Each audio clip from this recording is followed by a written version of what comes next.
من فکر میکنم که در همین مورد سورونبای جینبکوف بسیار کار برغلط کرد. زیرا ببینید که الماسبک اتنبایوف اون حاضر بود که به طور کتبی پاسخ بنویسد و به همه سوالها جواب بگوید. قبل از اونی که این سوال جواب دایر بگردد ایمونیتت اون را ورداشتن، دستورسی او را ورداشتن، یعنی که با او پیام فرستادن که ما تو را حبس میکنیم. وگرنه در صورت عکس هم میشود با دلخواه پرزیدنت در یک جمعیت دموکراسی صحبت کرد.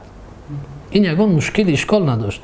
و ببینید که اتنبایوف در تمام آسیای مرکزی یگانه پرزیدنتی بود که میتوانست موافق طلبات‌های سرقانون با انتخابات دوم رود شرکت کند و حتما پیروز بیاید. او خواست که برود. اگر با پندار سیر فردی من که این موضوع را من پیگیری دارم، اگر او خودکامه میشد، کاروپسیونر میشد، فساد زده میشد، به هیچ وجه این کار را نمیکرد. ماجرای قبلی این بود که مردم ضد پرزیدنت میشورید. حاضر دو پرزیدنت بین هم در نبرد شدند و این برخورد اولین و آخرین نیست. من فکر میکنم طولانی تر میشود و خدا نکند که من خطا کنم، خدا کند که من خطا کنم، ولی من فکر دارم که خونین بارتر میگرد.